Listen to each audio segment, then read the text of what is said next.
Kajingyap jong kinongti Dewïong hapok ki Krem Dewïong ki day ki jingja ki bujuja na kapor chakapor. Henry kamju pau perthei laj no tang abadon ki jingtep ki batikna bat ka jingyap jong bon ngot ki brio.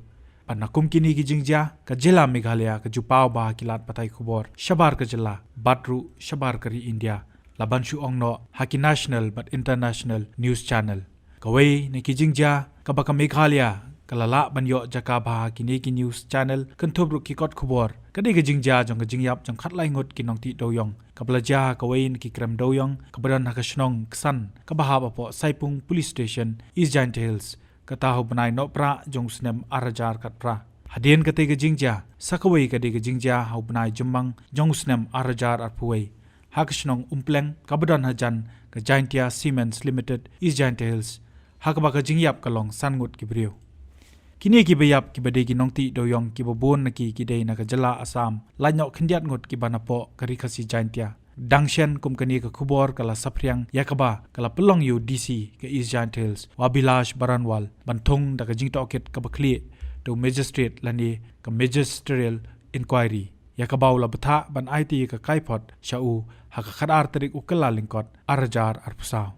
Kani ka khubor ka pasapriang ka dehlor ka jingja hakashnong Mulang East Giant Hills district ka bawai nongti Dewïong ubadan kumba Southpost nem kerta ulayap haka kremti Dewïong ka belong bian padhalor kani ka jingti Dewïong ka belong bian kidon kidur lingba ki satellite map ru ki bakdo bakadon ka jingki hapo ki ki jaka ki badon ki Krem Dewïong haka jingyo bani krenbu DC ka East Giant Hills lingba ka mobile ula pentep kani ka jing ujor ka dei ka bawlayo pedang lingba ka WhatsApp ka bala Phah da Kyrwoh shimet pat na marbu sngo baka long ka badon kam banlap ya ki jing shisha kumtaw la betha yo Magistrate pon Tohkit benya yakani pat ban IT ka kaipot haka khadar tarik ukala lingkot arajar arpsa.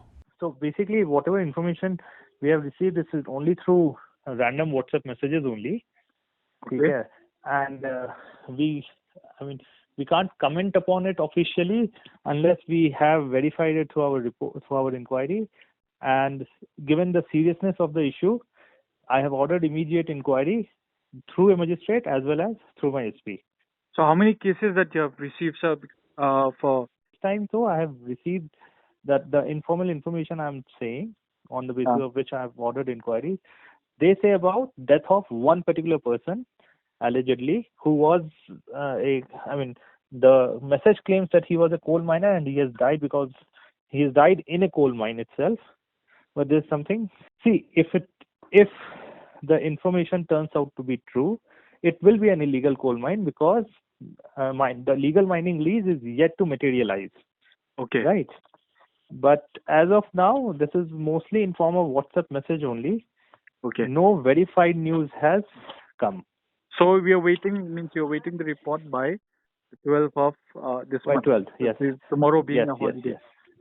Right. And simultaneously, I've asked my SP also to immediately do the needful.